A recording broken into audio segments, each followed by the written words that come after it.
Bienvenidos, muchas gracias por estar aquí. Hoy les traigo un capítulo de un libro escrito en el año 1995 por Carl Sagan, poco antes de morir. Este capítulo contiene algunos pensamientos y aseveraciones que, aunque escritas hace 20 años, algunas toman hoy plena vigencia. Se llama No hay preguntas estúpidas y comienza así. Y no dejamos de preguntarnos una y otra vez hasta que un puñado de tierra nos calla la boca. Pero, ¿es eso una respuesta? Heinrich Heine, 1854. En el este de África, en los registros de las rocas que datan de hace 2 millones de años, se pueden encontrar una serie de herramientas talladas, diseñadas y ejecutadas por nuestros antepasados. Su vida dependía de la fabricación y el uso de estas herramientas. Era, desde luego, la tecnología de la primera edad de piedra. Con el tiempo, se utilizaron piedras de formas especiales para partir, astillar, desconchar, cortar y esculpir. Aunque hay muchas maneras de hacer herramientas de piedra, lo que es notable es que en un lugar determinado, durante largos periodos de tiempo, las herramientas se hicieron de la misma manera, lo que significa que cientos de miles de años atrás debía haber instituciones educativas, aunque se tratara principalmente de un sistema de aprendizaje. Aunque es fácil exagerar las similitudes, también lo es imaginarse el equivalente de profesores y estudiantes en taparrabos, las clases de laboratorio, los exámenes, las ceremonias de graduación y la enseñanza de posgrado. Cuando no cambia la preparación durante inmensos periodos de tiempo, las tradiciones pasan intactas a la generación siguiente. Pero cuando lo que se debe aprender cambia deprisa, especialmente en el curso de una sola generación, se hace mucho más difícil saber qué enseñar y cómo enseñarlo.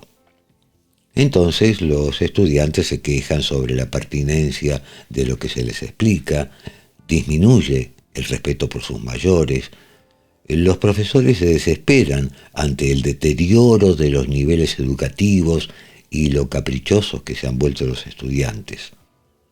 En un mundo en transición, estudiantes y profesores necesitan enseñarse a sí mismos una habilidad esencial: aprender a aprender. Excepto para los niños, que no saben lo suficiente como para dejar de hacer las preguntas importantes. Pocos de nosotros dedicamos mucho tiempo a preguntarnos ¿por qué la naturaleza es como es? ¿De dónde viene el cosmos?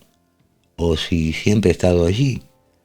Si un día el tiempo irá hacia atrás y los efectos precederán a las causas, o si hay límites definitivos a los que deben saber los humanos. Incluso hay niños, y he conocido algunos, que quieren saber cómo es un agujero negro, cuál es el pedazo más pequeño de materia, por qué recordamos el pasado y no el futuro, o por qué existe un universo.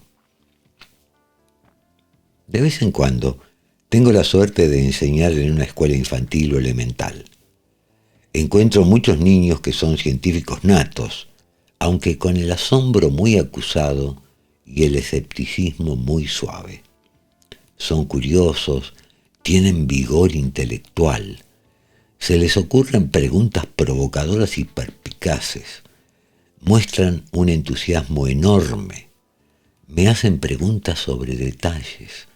No han oído hablar nunca de la idea de una pregunta estúpida. Pero cuando hablo con estudiantes de institutos o universidades, encuentro algo diferente. Memorizan hechos, pero en general han perdido el placer del descubrimiento, de la vida que se oculta tras los hechos.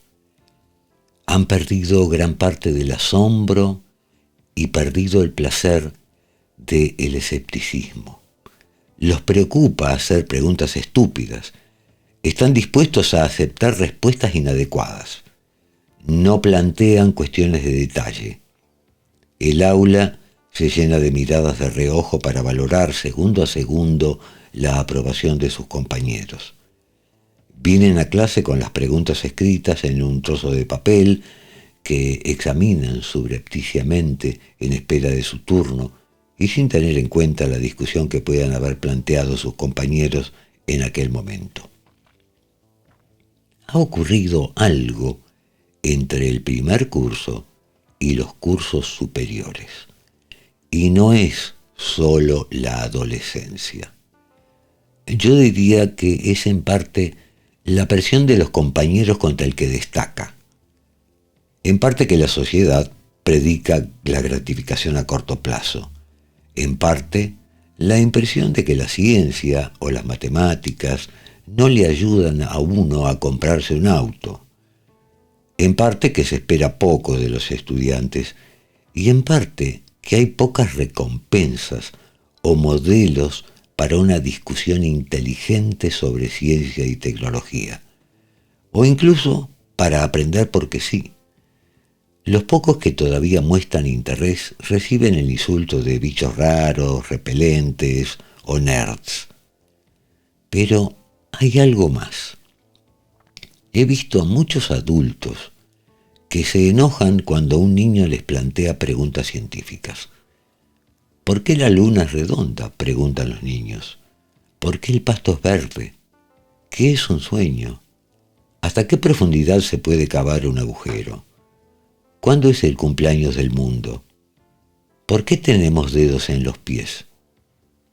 Demasiados padres y maestros contestan con irritación o ridiculización o pasan rápidamente a otra cosa.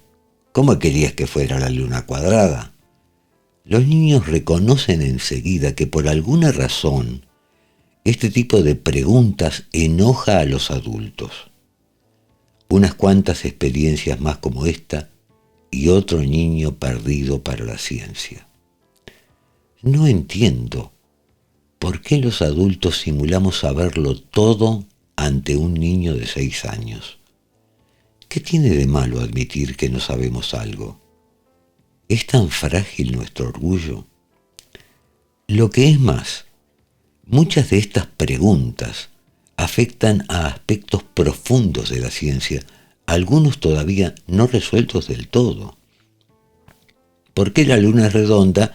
Tiene que ver con el hecho de que la gravedad es una fuerza que tira hacia el centro de cualquier mundo y con los resistentes que son las rocas. La hierba o el pasto es verde a causa del pigmento de la clorofila. Desde luego, a todos nos han metido esto en la cabeza. Pero, ¿por qué tienen clorofila las plantas? Parece una tontería porque el sol produce su máxima energía en la parte amarilla y verde del espectro. ¿Por qué las plantas de todo el mundo rechazan la luz del sol en sus longitudes de onda más abundantes entonces? Quizás sea la plasmación de un accidente de la antigua historia de la vida en la Tierra, pero hay algo que todavía no entendemos sobre por qué el pasto es verde. Hay mejores respuestas que decirle al niño que hacer preguntas profundas es una especie de pifia social. Si tenemos una idea de la respuesta, podemos intentar explicarla. Aunque el intento sea incompleto, sirve como reafirmación e infunde ánimo. Si no tenemos ni idea de la respuesta, podemos recurrir a muchas cosas, una enciclopedia, internet. Y si no lo tenemos, podemos llevar al niño a una biblioteca. O simplemente podríamos decir, no sé la respuesta. Quizá no la sepa nadie. A lo mejor, cuando seas mayor, la descubrirás tú. Hay preguntas ingenuas, preguntas tediosas, preguntas mal formuladas, preguntas planteadas con una inadecuada autocrítica, pero toda pregunta es un clamor por entender el mundo.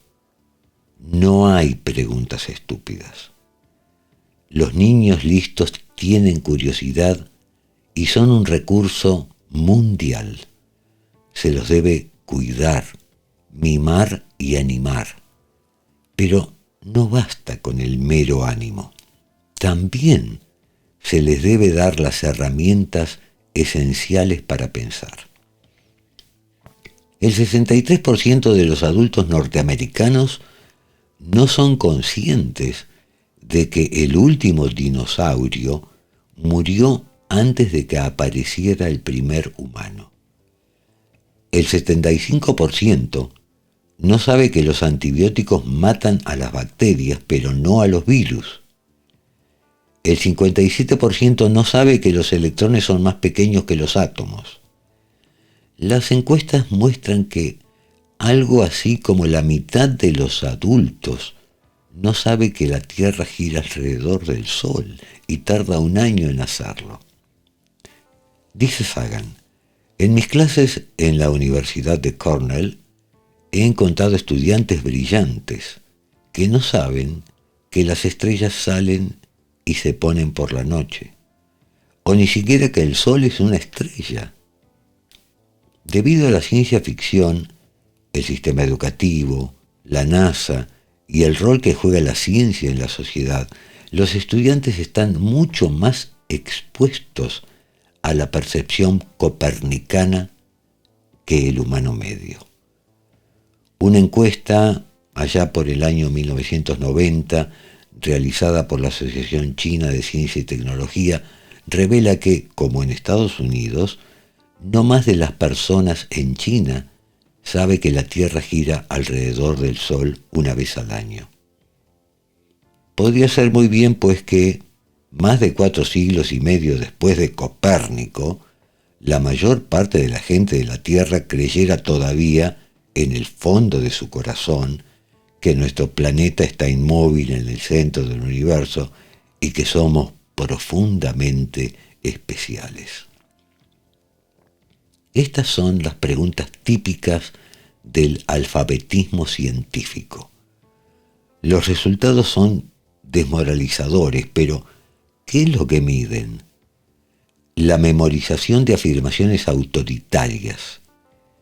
Lo que deberían preguntar es: ¿cómo sabemos que los antibióticos discriminan entre microbios y virus? Que los electrones son más pequeños que los átomos, que el Sol es una estrella a la que la Tierra da vuelta una vez al año. Estas preguntas son una medida mucho más auténtica de la comprensión de la ciencia por parte del público, y los resultados de estas pruebas serían sin duda mucho más descorazonadores.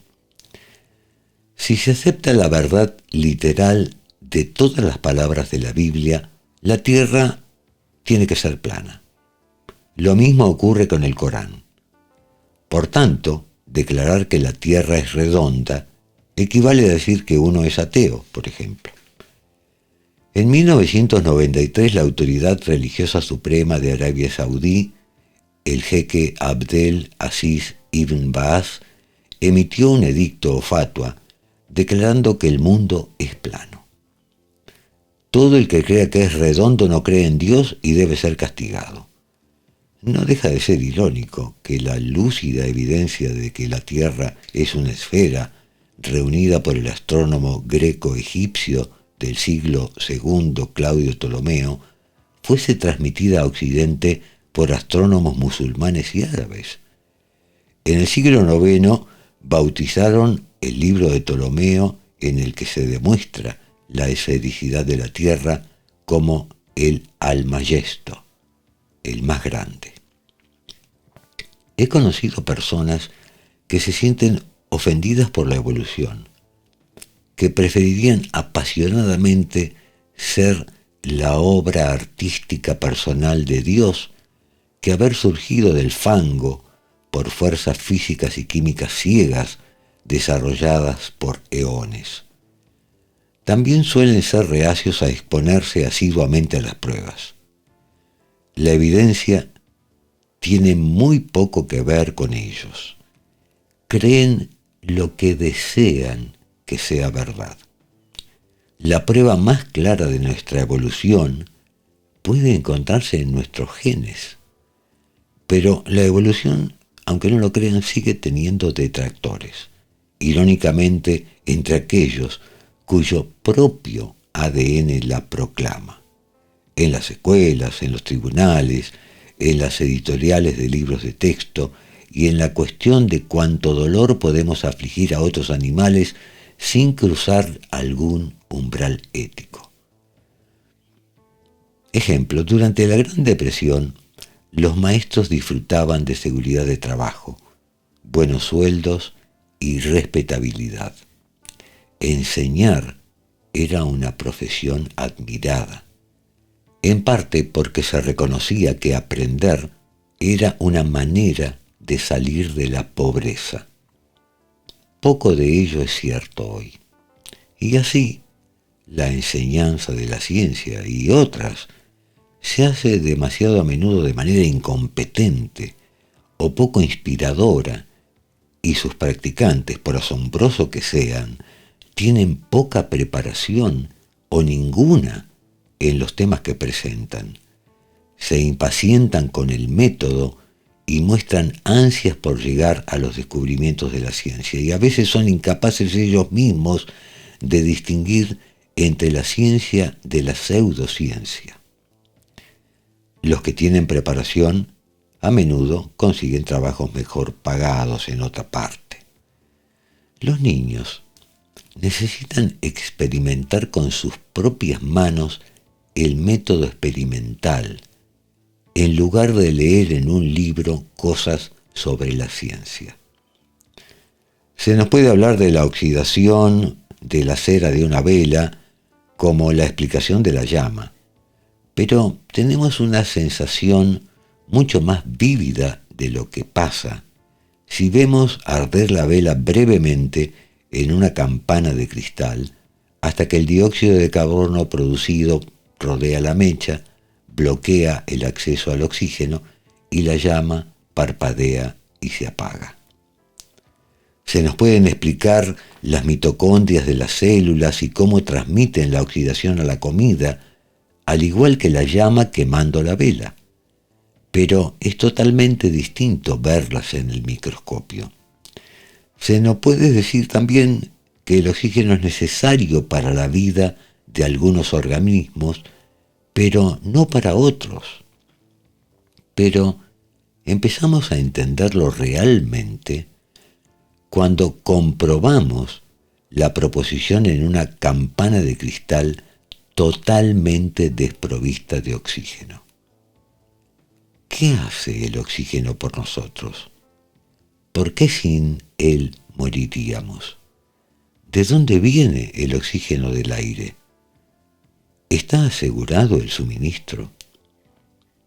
La experimentación y el método científico se pueden enseñar en muchas materias distintas de la ciencia. Daniel Kunitz es un amigo mío de la universidad. Ha sido toda la vida un profesor de ciencias sociales innovador en institutos de enseñanza media. ¿Los alumnos quieren entender la Constitución? Se les puede decir que la lean artículo tras artículo y luego la comenten en clase, pero lamentablemente acabarán todos dormidos. O se puede intentar el método de mi amigo, prohibir a los estudiantes leer la Constitución. A cambio, los invita a celebrar una convención constitucional, 2 por cada estado.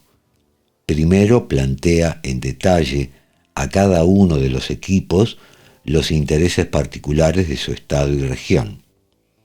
A una delegación, por ejemplo, le hablará de la primacía del algodón, la necesidad y moralidad del tráfico de esclavos, el peligro planteado por el norte industrial, etcétera, etcétera. Al pie, aquí está hablando de Estados Unidos.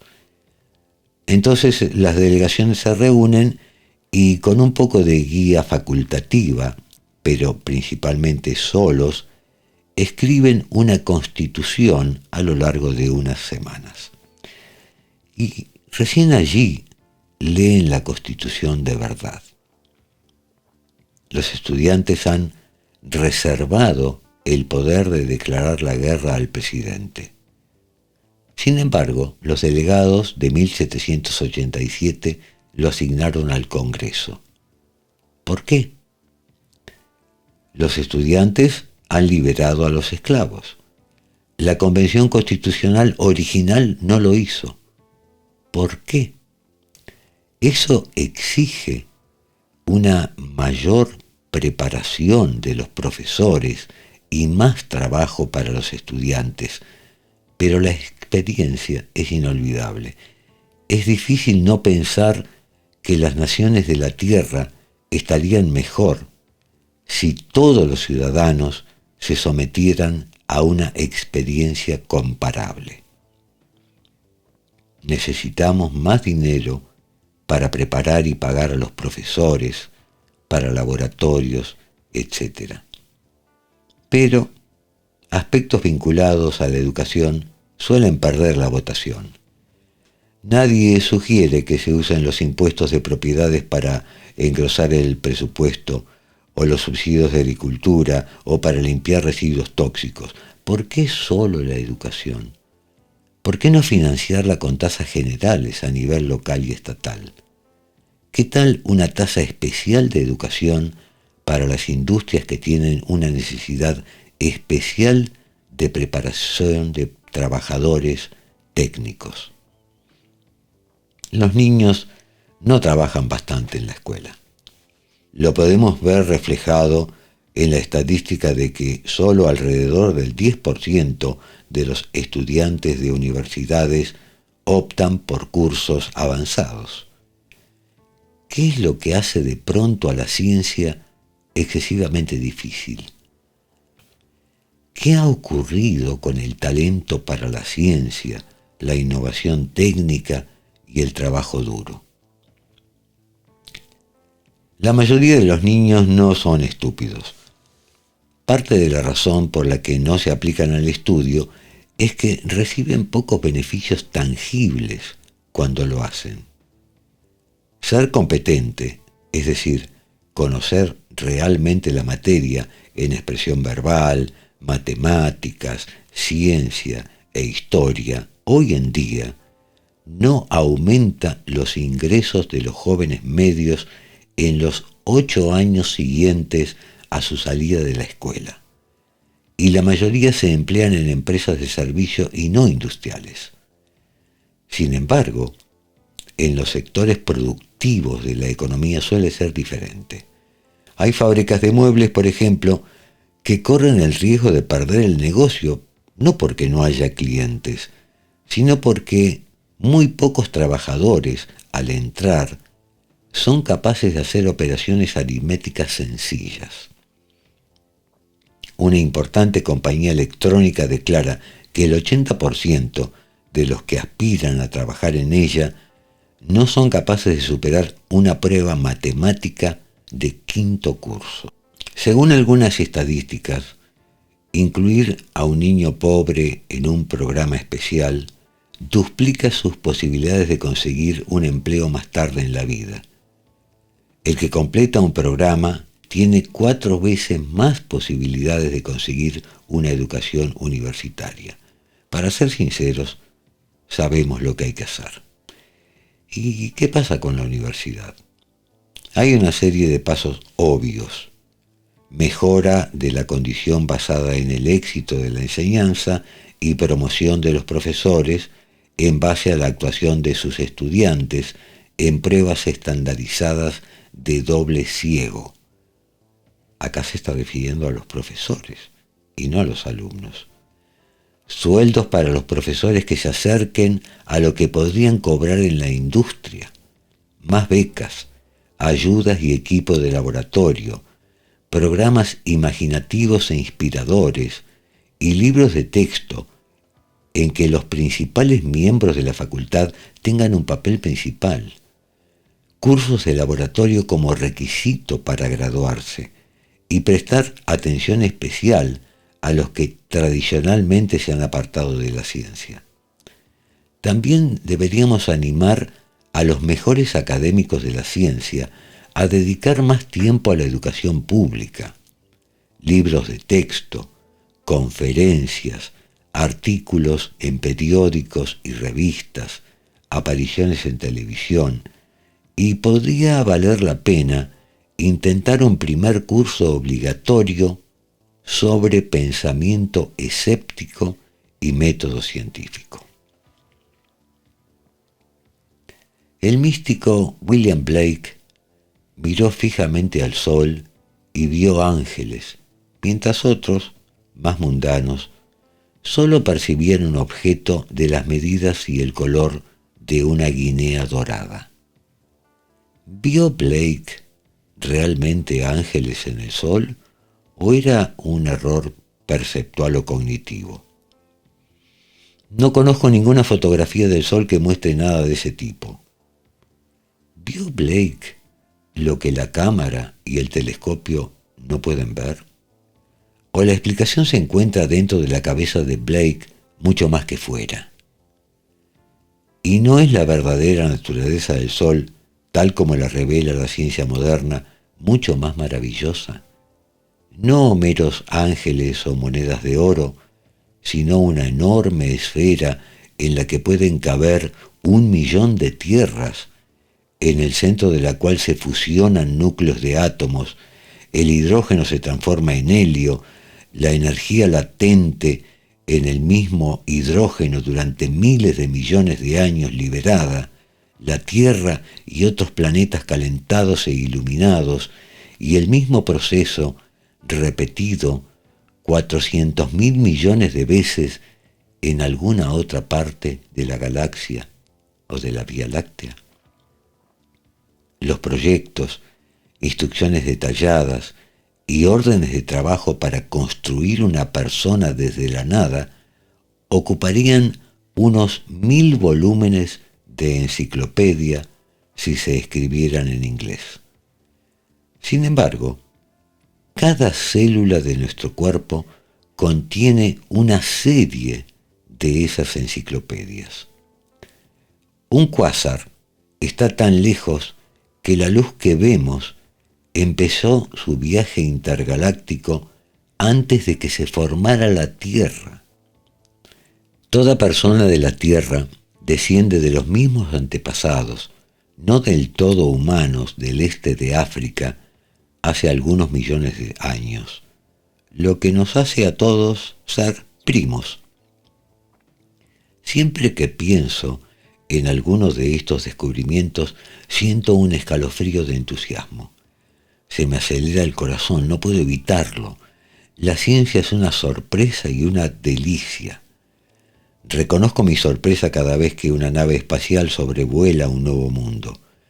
Los científicos planetarios se preguntan a sí mismos, ¿es así? ¿Cómo no se nos ocurrió? Pero la naturaleza siempre es más sutil, más compleja, más elegante de lo que somos capaces de imaginar. Lo que es sorprendente, dadas nuestras limitaciones manifiestas, es que hayamos sido capaces de perpetrar y penetrar tanto en los secretos de la naturaleza. Casi todos los científicos, en un momento de descubrimiento o comprensión súbita, han experimentado un asombro reverencial. La ciencia pura, no con alguna aplicación práctica, sino por ella misma, es un asunto profundamente emocional para los que la practican, como lo es también para los no científicos que de vez en cuando se zambullen en ella con el fin de saber qué se ha descubierto recientemente. Y como en una historia de detectives, es una gozada formular las preguntas claves, trabajar con explicaciones alternativas y quizá incluso avanzar en el proceso de descubrimiento científico. Aquí Sagan propone: consideremos estos ejemplos, algunos muy sencillos, otros no, elegidos más o menos aleatoriamente. Preguntas. ¿Podría haber un número entero no descubierto entre el 6 y el 7? ¿Podría haber un elemento químico no descubierto entre el número atómico 6, que es carbono, y el número atómico 7, que es nitrógeno? Si ese nuevo conservante causa cáncer en las ratas, pero ¿y si para inducir el cáncer en una persona que pesa mucho más que una rata se debiera tomar 1 libra de sustancia al día? En este caso quizá el conservante no sería tan peligroso. ¿El beneficio de tener la comida conservada durante largos periodos superaría el pequeño riesgo adicional del cáncer? ¿Quién decide? ¿Qué datos se necesitan para tomar una decisión prudente? En una roca de 3.800 millones de años, uno encuentra una ratio de isótopos de carbono típicos de los seres vivos de hoy y diferente de los sedimentos orgánicos. ¿Deduce de ello que hace 3.800 millones de años había vida abundante en la Tierra? ¿O podrían haberse infiltrado en la roca los restos químicos de organismos más modernos? ¿O hay una manera de que los isótopos se separen en la roca aparte de los procesos biológicos? Siguen las preguntas. Las mediciones sensibles de corrientes eléctricas en el cerebro humano muestran que cuando ocurren ciertos recuerdos o procesos mentales, entran en acción regiones particulares del cerebro. ¿Es posible que nuestros pensamientos, recuerdos y pasiones generen unos circuitos particulares en las neuronas del cerebro? ¿Sería posible simular estos circuitos en un robot, en una computadora? ¿Sería factible insertar nuevos circuitos o alterar los viejos en el cerebro de modo que cambien opiniones, recuerdos, emociones o deducciones lógicas? ¿Es esta desnaturalización terriblemente peligrosa? Siguen las preguntas. Su teoría del origen del sistema solar predice muchos discos planos de gas y polvo en toda la galaxia de la Vía Láctea. Mira por el telescopio y encuentra discos planos en todas partes. Llega felizmente a la conclusión de que la teoría ha quedado confirmada. Pero resulta que los discos que vio eran galaxias espirales muy alejadas de la Vía Láctea, o demasiado grandes para ser sistemas solares nacientes. ¿Debe abandonar su teoría? ¿O debe buscar un tipo de discos diferentes? ¿O esto es solo una expresión de su poca disposición a abandonar una hipótesis desacreditada? Un cáncer creciente envía un mensaje a las células que revisten los vasos sanguíneos. Necesitamos sangre, dice el mensaje. Las células endoteliales obedientes forman puentes de vasos sanguíneos para suministrar sangre a las células del cáncer. ¿Por qué ocurre eso? ¿Se puede interpretar, interceptar o cancelar el mensaje? Otra pregunta. Usted mezcla pintura violeta, azul, verde, amarilla, naranja y roja. ¿Qué consigue? Un color marrón barro. Luego mezcla luz de los mismos colores y consigue el color blanco. ¿Qué ocurrió? En los genes de los humanos y de muchos otros animales hay largas secuencias repetitivas de información hereditaria. la llaman sin sentido. Algunas de esas secuencias causan enfermedades genéticas. ¿Podría ser que determinados segmentos del ADN fueran ácidos nucleicos revoltosos que se reproducen por su cuenta y desdeñan el bienestar del organismo que habitan? Otra pregunta. Muchos animales se comportan de una manera extraña justo antes de un terremoto. ¿Qué saben ellos que no sepan los sismólogos? Las palabras para nombrar a Dios de los antiguos aztecas y los antiguos griegos son casi las mismas. ¿Evidencia esto algún contacto o comunidad entre las dos civilizaciones? ¿O se puede esperar que se dieran estas coincidencias ocasionales entre dos lenguas por pura casualidad? O, como pensaba Platón en Cratylus, ¿puede ser que al nacer tengamos algunas palabras adentro? Otra pregunta. La segunda ley de termodinámica afirma que en el universo, tomado como un todo, aumenta el desorden a medida que pasa el tiempo. Desde luego, pueden emerger localmente mundos, vida e inteligencia, al costo de una reducción en el orden en otra parte del universo. Pero si vivimos en un universo en el que la presente expansión del Big Bang llegara a calmarse, detenerse y ser reemplazada por una contracción, ¿se podría revertir entonces esta segunda ley? ¿Pueden los efectos preceder a las causas? Otra pregunta. El cuerpo humano utiliza un ácido, el ácido clorhídrico concentrado en el estómago, para disolver la comida y favorecer la digestión. ¿Por qué el ácido clorhídrico no disuelve el estómago? Las estrellas más antiguas, en el momento de escribir estas líneas, dice Sagan, parecen ser más antiguas que el universo. Es como afirmar que una persona tiene hijos mayores que ella. No hace falta saber mucho para reconocer que alguien cometió un error. ¿Quién, entonces? Existe ahora una tecnología suficiente para mover átomos individuales de modo que se pueden escribir mensajes largos y complejos en una escala ultramicroscópica. También es posible hacer máquinas de la medida de una molécula. Eso se llama nanotecnología. ¿Dónde nos llevará eso en unas décadas más? En varios laboratorios diferentes se han encontrado moléculas complejas que en condiciones adecuadas hacen copias de ellas mismas en el tubo de ensayo.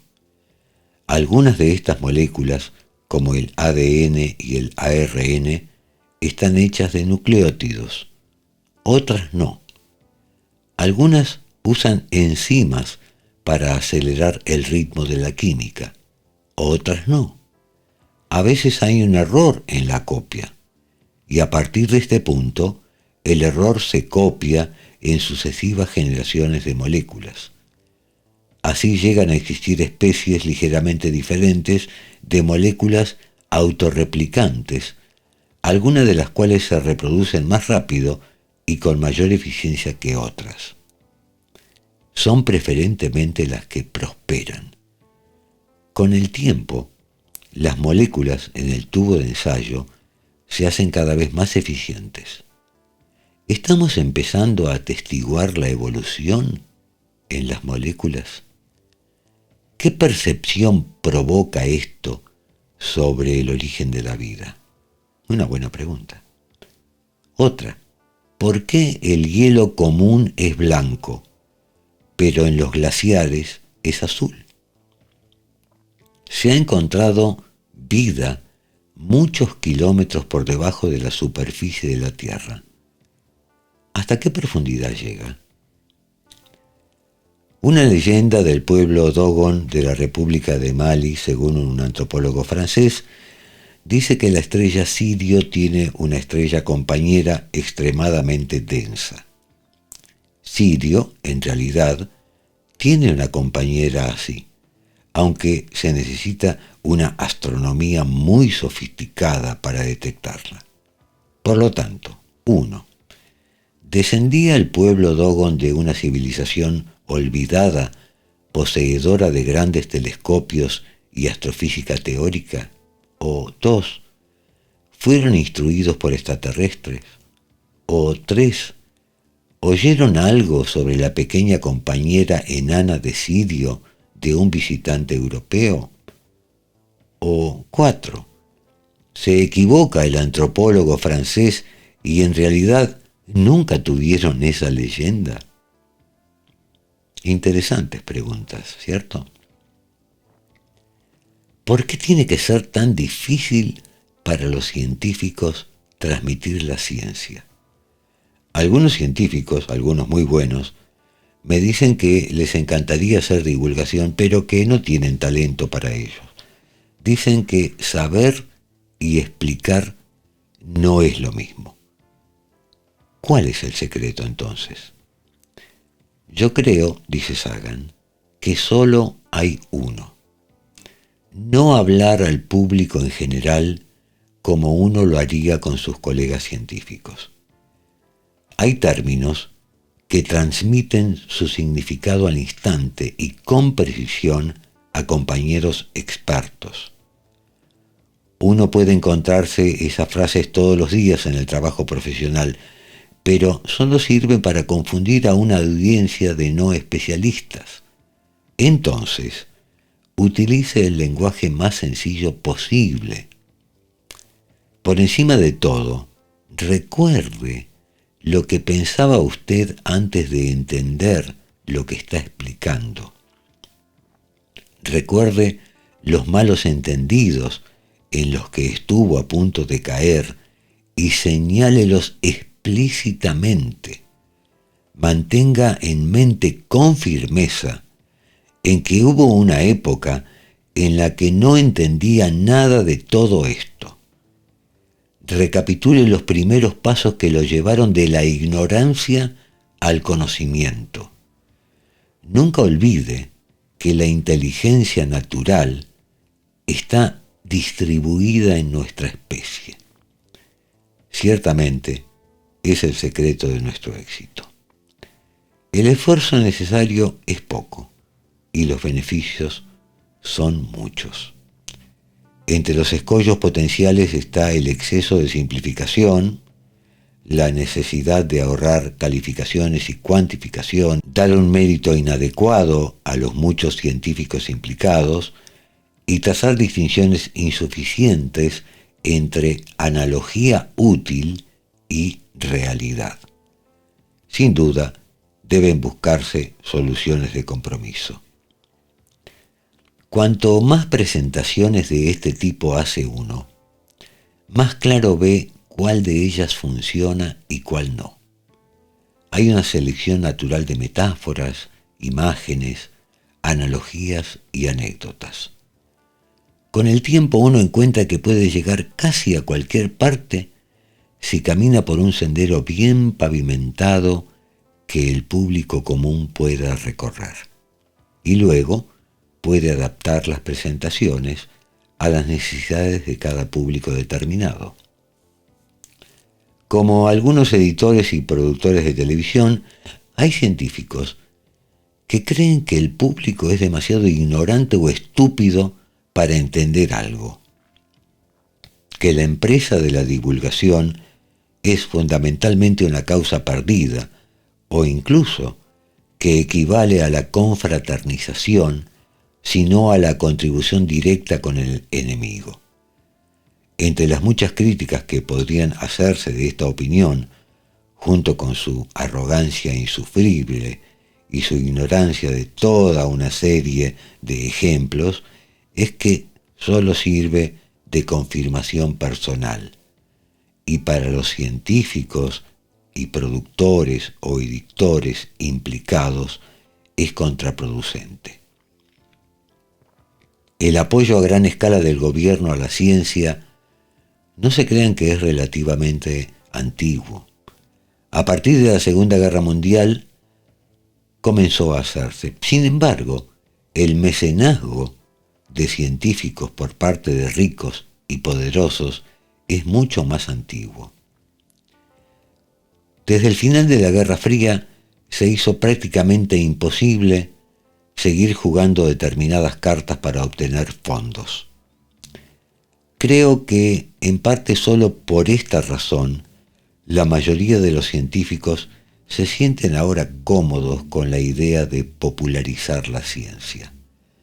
Como casi todo el apoyo de la ciencia procede de los fondos públicos, la oposición de los científicos a una divulgación eficiente sería un extraño filtreo con algo peligroso.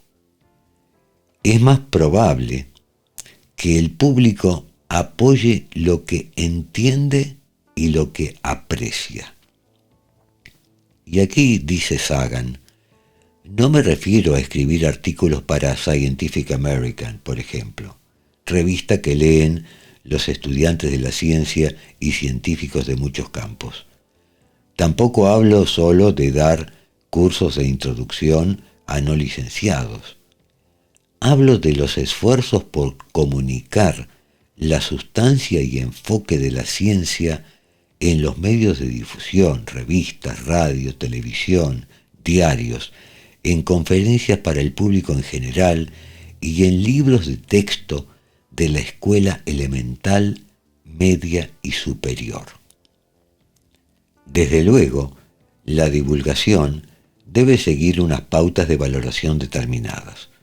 Es importante no crear confusión ni mostrarse paternalista. En ocasiones, al intentar estimular el interés público, los científicos han ido demasiado lejos, derribando, por ejemplo, conclusiones injustificadas. El astrónomo George Smoot comentó que descubrir pequeñas irregularidades en la radiación que dejó el Big Bang fue como ver a Dios cara a cara. Leon Lederman, el físico laureado con el premio Nobel, describió el bosón de Higgs, un bloque hipotético de creación de materia, como la partícula de Dios, y así tituló un libro. En mi opinión, dice Carl Sagan, todas son partículas de Dios. Y si el bosón de Higgs existe o no existe, ¿queda desaprobada la hipótesis de Dios? El físico Frank Tipler propone que la informática en un futuro remoto demostrará la existencia de Dios y propiciará su creencia. Los periódicos y la televisión pueden producir chispas cuando nos dan una visión de la ciencia, y esto es muy importante. Pero, aparte del aprendizaje o las clases y seminarios bien estructurados, la mejor manera de popularizar la ciencia es a través de libros de texto, libros populares. Así uno puede reflexionar sobre ello, ir a su propio ritmo, repasar las partes difíciles, comparar textos, analizar en profundidad. Sin embargo, es importante hacerlo correctamente y, especialmente en las escuelas, no suele ser así. Allí, como comenta el filósofo John Passmore, la ciencia se presenta a menudo como una cuestión de aprender principios y aplicarlos con procedimientos de rutina. Se aprende de libros de texto, no leyendo las obras de grandes científicos, ni siquiera las contribuciones diarias a la literatura científica. El científico que empieza, a diferencia del humanista que empieza, no tiene contacto directo con el genio. Ciertamente, los cursos escolares pueden atraer a la ciencia al tipo erróneo de personas, chicos y chicas poco imaginativos a quienes les gusta la rutina. Yo sostengo, dice Carl Sagan, que la divulgación de la ciencia tiene éxito si, de entrada, no hace más que encender la chispa del asombro. Para ello basta con ofrecer una mirada a los descubrimientos de la ciencia sin explicar del todo cómo se lograron. Es más fácil reflejar el destino que el viaje. Pero, si es posible, los divulgadores deberían intentar hacer una crónica de los errores, falsos principios, puntos muertos y confusiones aparentemente sin remedio que aparecieron en el camino. Al menos de vez en cuando deberíamos proporcionar la prueba y dejar que el lector extraiga su propia conclusión. Esto convierte la asimilación obediente de nuevo conocimiento en un descubrimiento personal. Y cuando uno mismo hace el descubrimiento, aunque sea la última persona de la Tierra en ver la luz, no lo olvida nunca. Dice Sagan, cuando era joven me inspiraron los libros y artículos sobre ciencia popular de George Gamow, James Jeans, Arthur Eddington, Haldane, Huxley, Carson y Arthur Clarke, todos ellos con una buena preparación y la mayoría importantes practicantes de la ciencia. La popularidad de los libros bien escritos, con una explicación buena y profundamente imaginativa de la ciencia, que llegan al corazón, además de la mente, parece ser mayor que nunca en los últimos años.